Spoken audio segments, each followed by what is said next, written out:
Bismillahirrahmanirrahim. Assalamualaikum warahmatullahi wabarakatuh. Ketemu lagi di mata kuliah Sistem Pendukung Keputusan. Masih membahas tentang metode Topsis. Kali ini saya akan menjelaskan bagaimana cara menghitung perhitungan Topsis menggunakan Excel. Baik, masih dengan menggunakan contoh soal yang sama, yaitu perusahaan ABC. Dia ingin mengembangkan perusahaannya. Dia ingin mendirikan perusahaan cabang di lokasi-lokasi kota tertentu. Nah, yang terpilih yang sebagai alternatif pilihan itu ada 4 kota, yaitu Samarinda, Bontang, Sangatta, dan Tenggarong. Nah, kemudian yang dijadikan penilaian itu dalam pemilihan lokasi tersebut adalah harga tanah, air, SDM, UMR, dan pajak.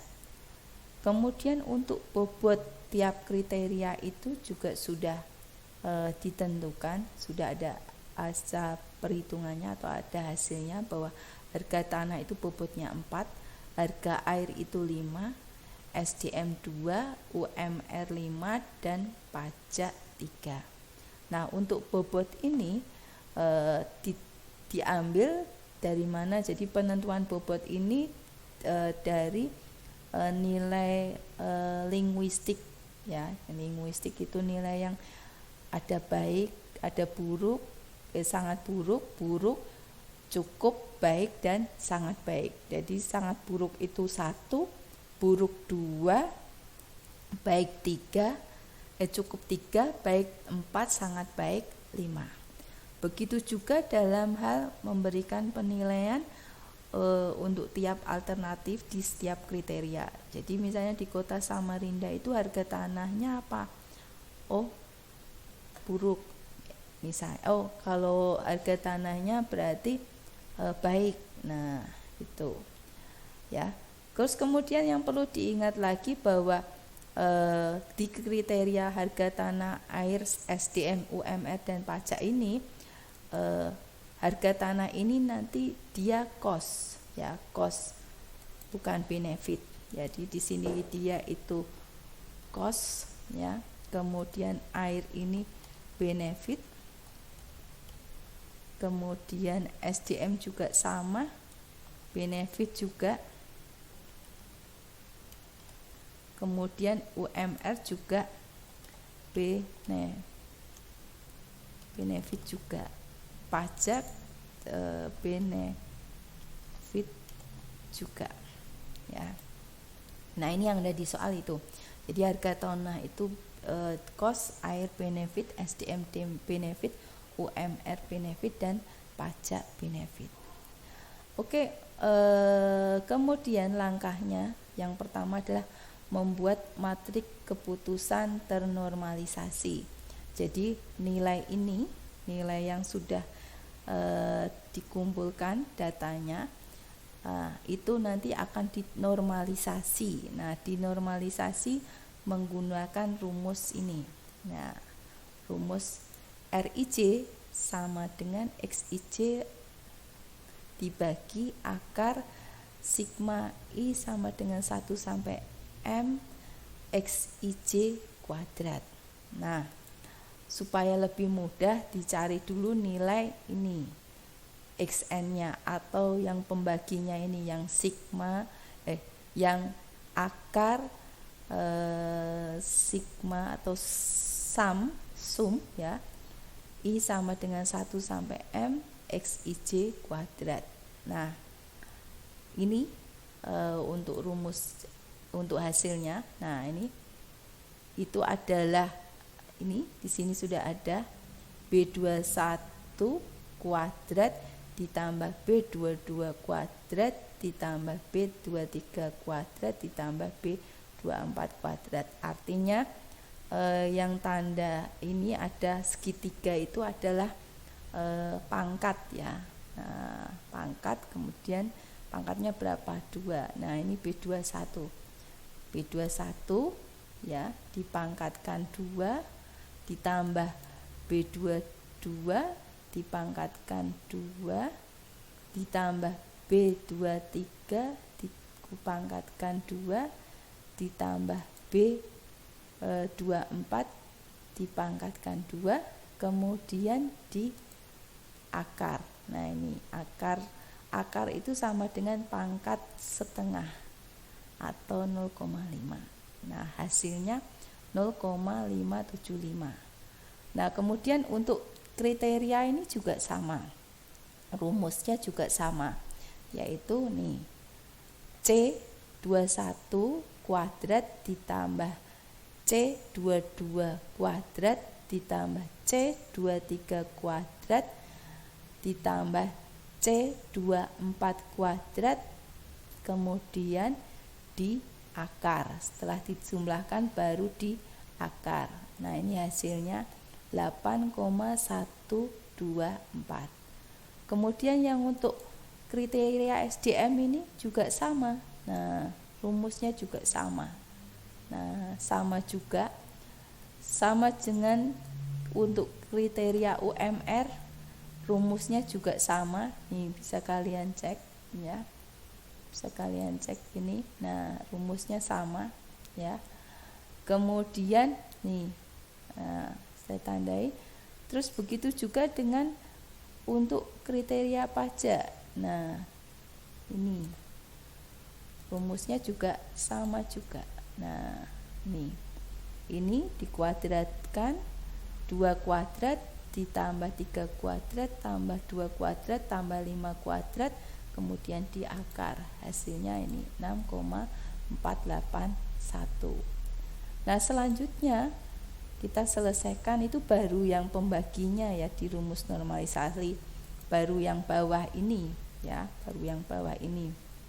Nah, kemudian kita lanjut untuk normalisasinya, yaitu rumusnya XIJ dibagi tadi akar sigma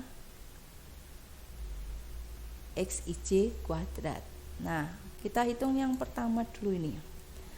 Yang pertama ini adalah XIJ per sigma. XIJ ini X keberapa? 1, baris ke 1, kolom ke 1. Nah, XIJ untuk nilai baris ke 1, kolom ke 1 nilainya berapa? 2. Kemudian dibagi yang sigma ini. Nah, nilainya berapa? 5,75. Nah, ini ya, cek tuh ya, 2 dibagi 5,75, maka hasilnya 0,48. Terus ini juga sama, kita cek rumusnya. Nah, karena dia ini adalah baris ke 1, kolom kedua, ya kita ambil nilai XIJ nya yang nilai baris ke 1, kolom kedua, yaitu 4 dibagi 8,124. Ketemulah nih 0,492. Kemudian yang ini 0,60 juga sama tuh, 5 dibagi 7,348. Nah, hasilnya ini.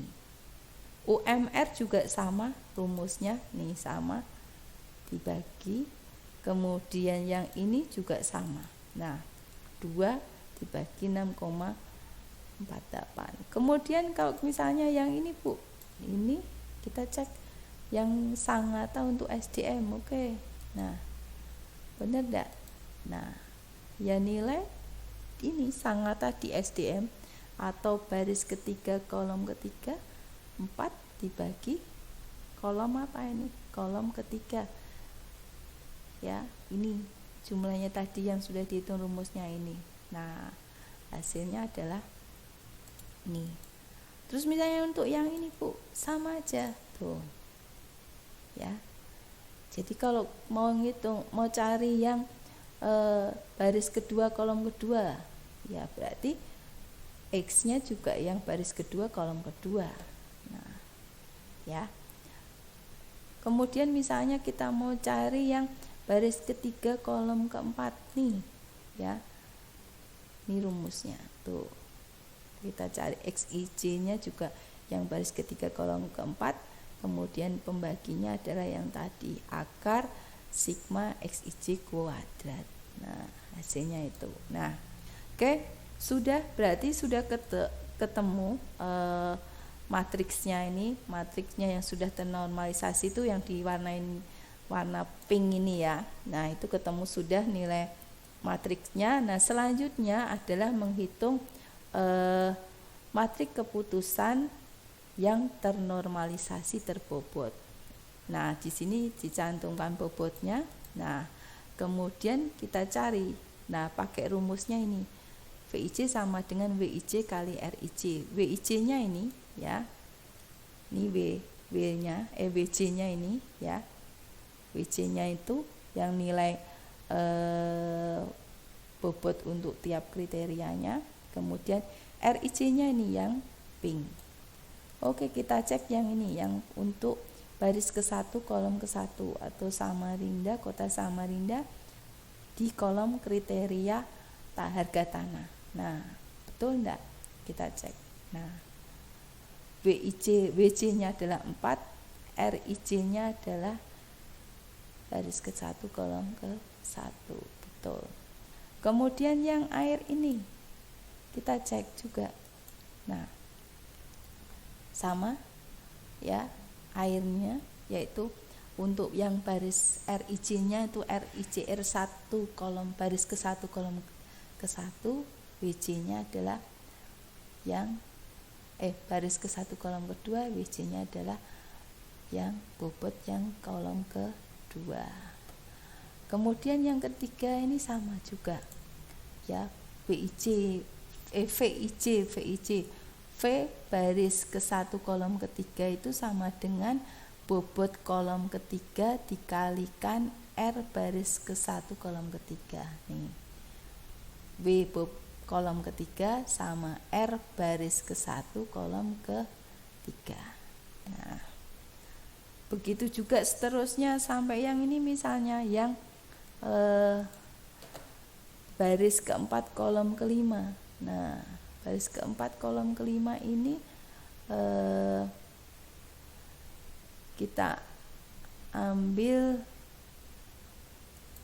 ini nih.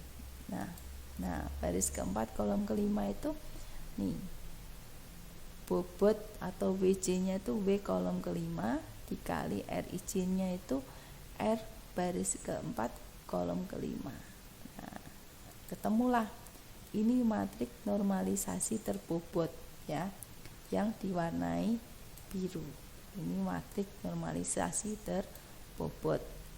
Nah, kemudian setelah menghitung matrik normalisasi terbobot, kita hitung solusi ideal positif dan solusi ideal negatif. Nah, dari hasil tadi, hasil normalisasi terbobot, nah, dalam satu kolom ini kita lihat nilainya yang max yang mana, yang min yang mana. Nah, karena tadi harga itu adalah kos, maka nilai solusi ideal positifnya itu yang minim, yang min, sementara solusi ideal negatifnya itu yang plus. Nah, di sini nih rumusnya min. Nah, ini min dari ini 1393 2,785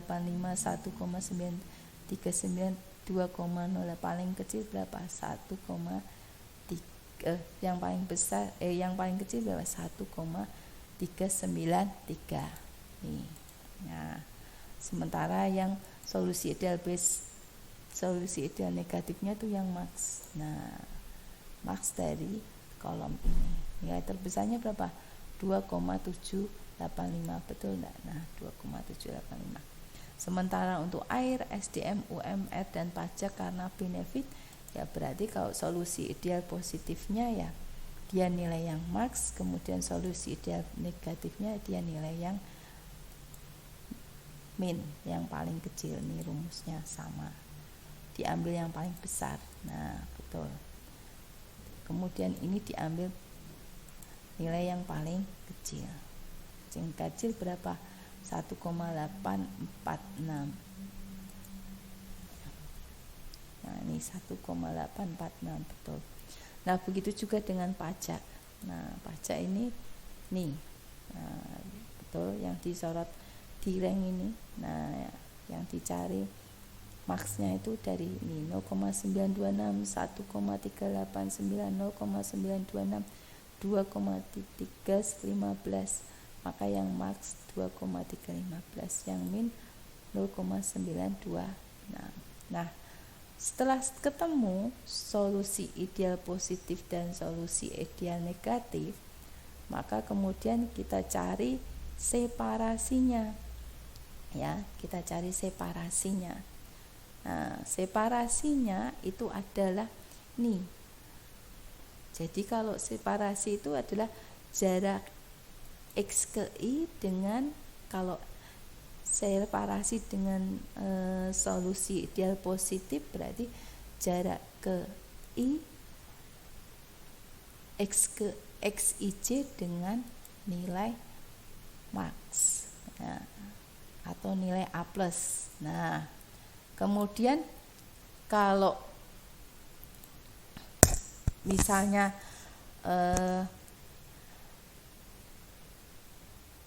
S-min berarti XIJ dengan jaraknya A-min.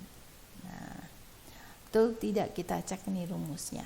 Nah, di sini ada rumusnya ya. Nah, ini rumusnya. Jadi rumusnya adalah jarak X11 ya kan. Yang untuk yang S plus dulu ya, X11, atau ini yang S min dulu yang kelihatan nih. Nah, ini yaitu VIJ dikurangi VJ min. Nah, ini VIJ-nya berarti V11 dikurangi VJ min ini, baru kemudian dipangkatkan. Nah, kemudian setelah itu V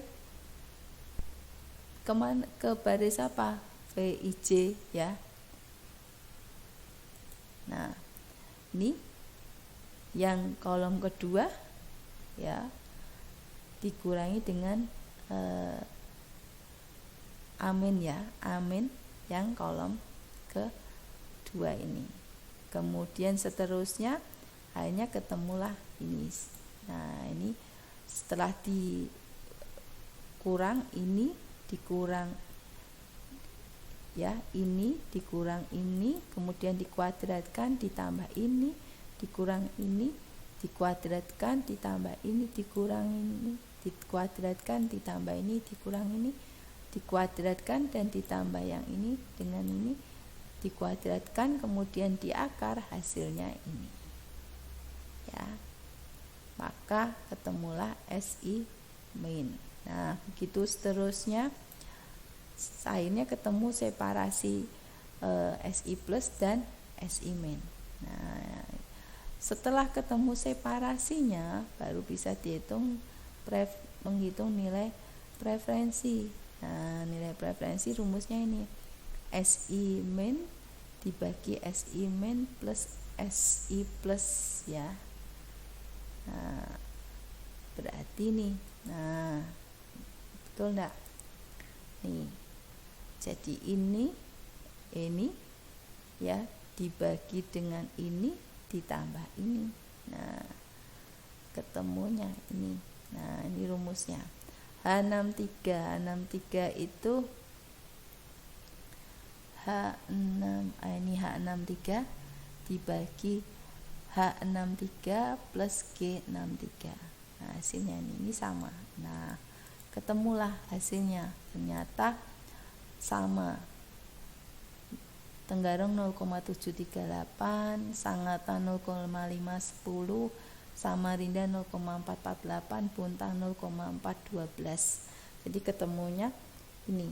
Nah, Tenggarong lah yang jadi solusi alternatif terbaik untuk lokasi pengembangan perusahaan ABC karena nilai preferensinya paling tinggi. Nah, itu cara menghitungnya TOPSIS. Jadi di dalam kalau menggunakan Excel nanti kalian bisa telusuri rumusnya dari mana. Nah, di sini ya sudah Ibu kasih keterangan, nanti kalian bisa cek lagi. Ini filenya yang ini nanti akan Bu Sri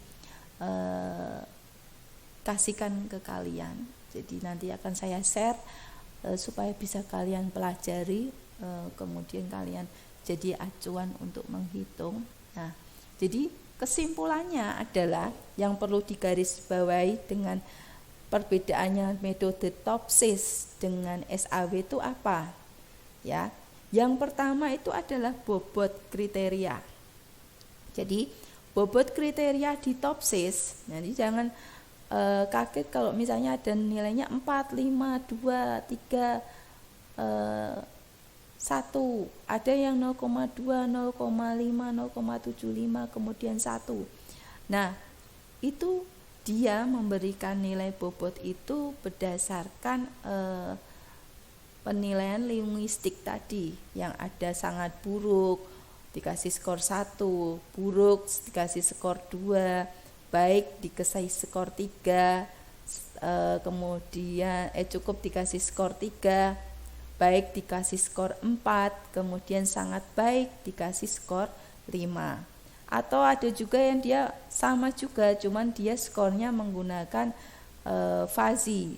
Jadi nilai paling tingginya 1 kalau menggunakan fuzzy. Jadi misalnya buruk itu 0,25, cukup 0,5, kemudian baik 0,75, kemudian sangat baik 1.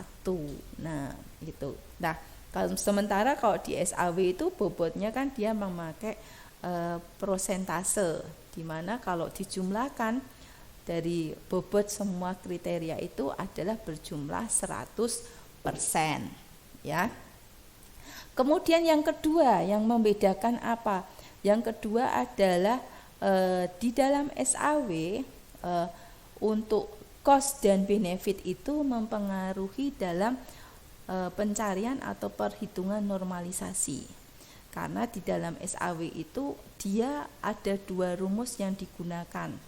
Dia membedakan kalau mau menghitung normalisasi, kalau dia cost ada rumus tersendiri, kemudian kalau benefit ada rumus tersendiri.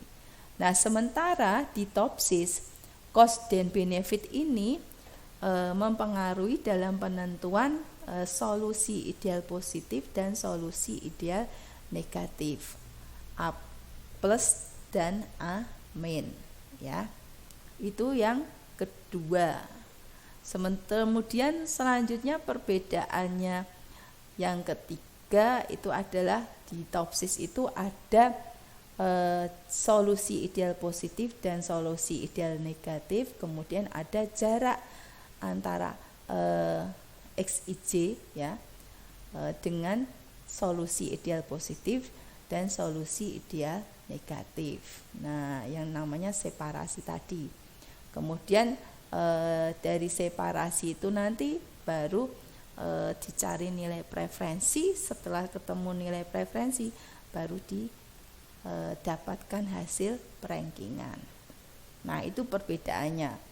Jadi basicnya apa yang menyamakan? Basicnya disamakan adalah bahwa TOPSIS ini nanti terdiri dari beberapa alternatif dan beberapa kriteria.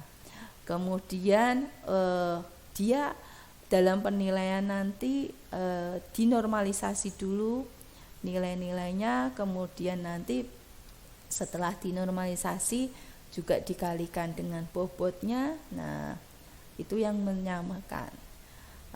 Karena rumus yang berbeda dan konsepnya yang agak berbeda, pasti metode atau cara perhitungannya juga berbeda juga antara TOPSIS dan SAW. Nah, jadi tapi kedua-duanya baik TOPSIS ataupun SAW adalah sama-sama metode yang digunakan di dalam SPK, di mana terdapat multi alternatif dan multi kriteria. Alternatifnya lebih dari satu, kriterianya juga lebih dari satu. Nah, itu yang bisa Bu Sri sampaikan berkaitan dengan video tutorial perhitungan ini. Nanti bisa sambil melihat video ini, kalian bisa membuka file Excel ini, kemudian mengikuti alur perhitungannya. Kemudian setelah itu bisa mengerjakan latihan soal yang ada di e-learning supaya lebih paham, ya.